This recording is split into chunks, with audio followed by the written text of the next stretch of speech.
Yang perlu dicamkan di sini ya, sebenarnya para pelaku isolasi mandiri ini sebenarnya juga pejuang-pejuang yang memperjuangkan kesehatan di lingkungannya. Dia sanggup menjalankan isolasi mandiri ini.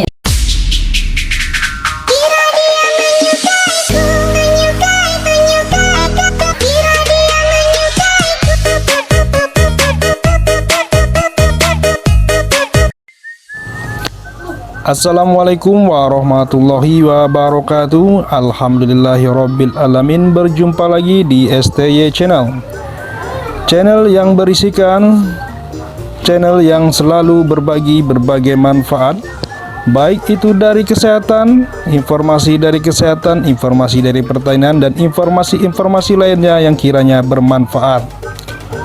Dukung terus channel ini dengan subscribe. Bagi yang belum subscribe atau pengunjung baru, silahkan di subscribe dan tekan tombol lonceng untuk menghidupkan notifikasi.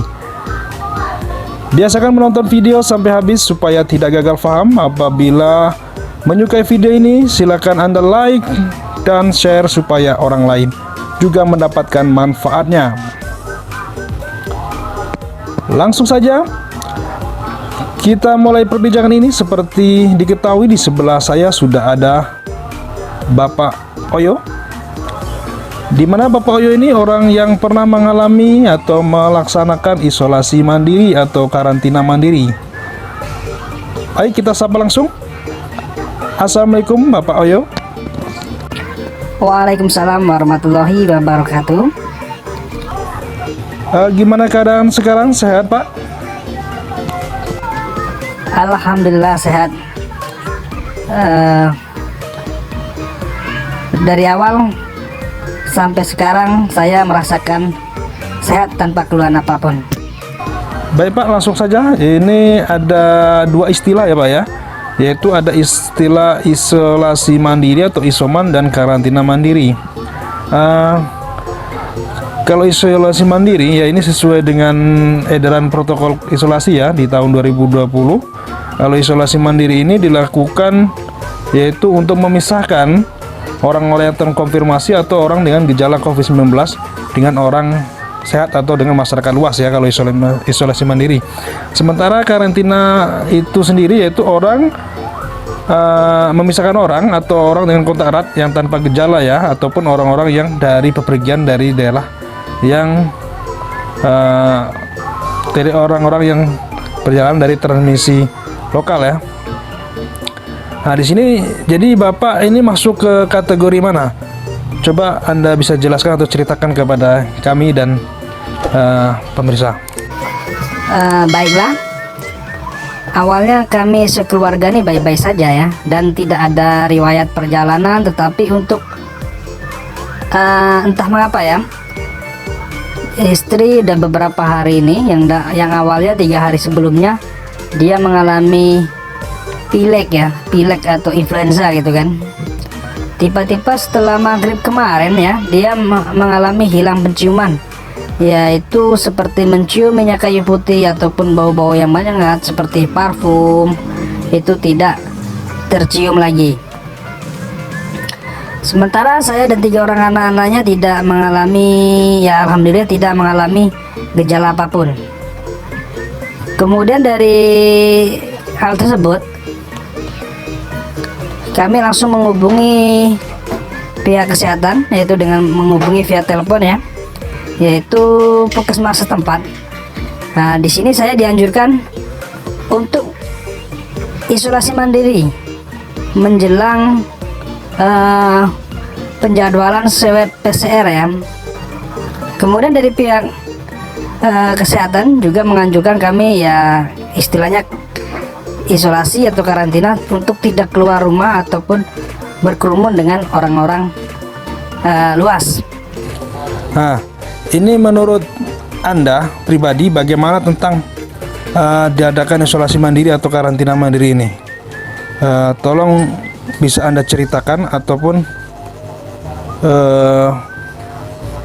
karena Anda sudah mengalaminya ya. Jadi silakan berbagi pengalaman kepada saudara-saudara kita yang di luar sana. Gimana kira-kira bisa Anda menceritakan tentang isolasi mandiri tersebut?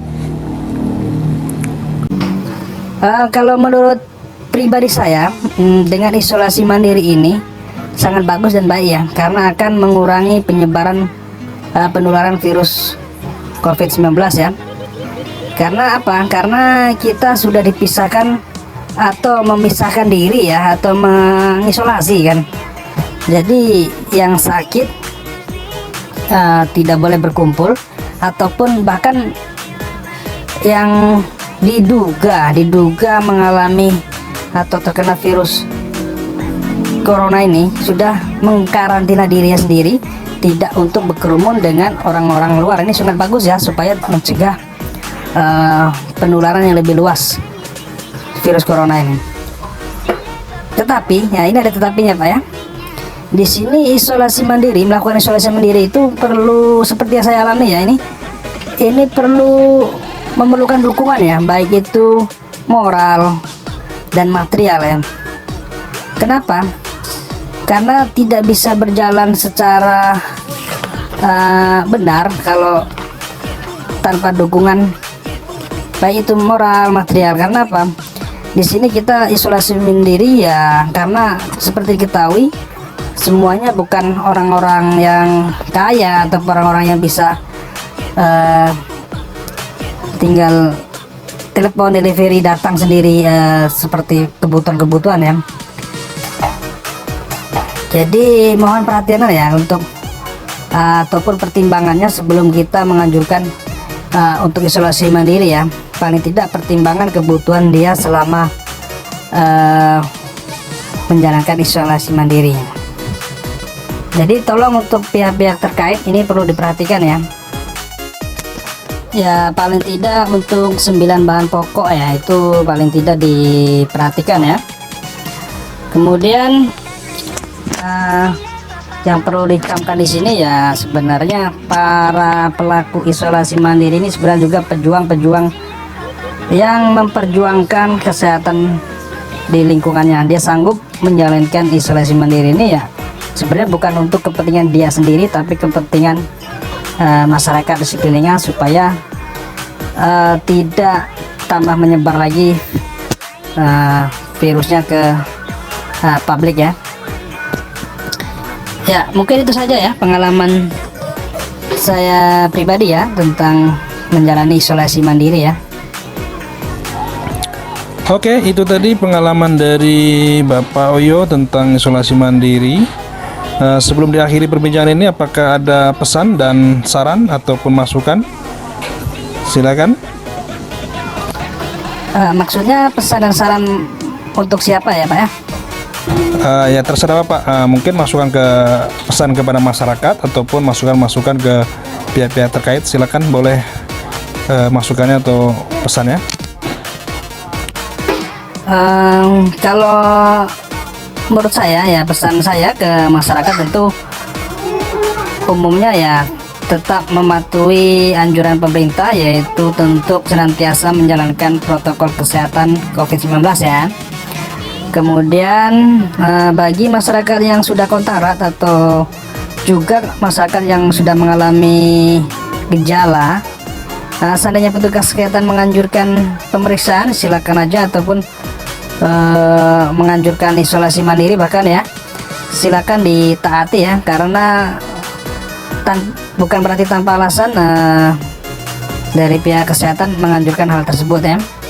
Itu sebenarnya untuk kepentingan kita juga bersama ya. Kemudian bagi ya, ini mungkin masukan ke atau bahan penyemangat yang untuk para nakes yang sudah bekerja, menyehatkan lagi, bekerja tanpa lelah ya. Tetap semangat. Kemudian tidak kalah pentingnya kepada pihak-pihak yang terkait ya, seandainya nakes sudah mati-matian cuman pihak terkait masih AB, tentu hal ini juga tidak berhasil ya untuk menjalani isolasi mandiri ya masyarakatnya. Mungkin itu saja ya masukan atau pesan saya. Sebelumnya mohon maaf ya kalau seandainya ada yang kurang pas ya tentang pernyataan saya ini. Oke, terima kasih. Oke lah, itu tadi perbincangan kami. Semoga ada manfaatnya. Dukung terus channel ini dengan mensubscribe, bagi yang belum subscribe. Terima kasih buat Bapak Oyo udah bisa berbagi pengalaman. Ya, terima kasih kembali ya juga sudah mengundang di acara ini. Sampai di sini dulu perbincangan ini. Apabila ada salah atau hilaf mohon maaf. Mengingatkan kembali bagi yang belum subscribe silakan subscribe, kemudian tekan tombol like. Silakan komen seandainya perlu hal-hal yang perlu dikomen atau perlu ditambahkan. Dan saya akhiri wabillahi taufik wal hidayah. Wassalamualaikum warahmatullahi wabarakatuh.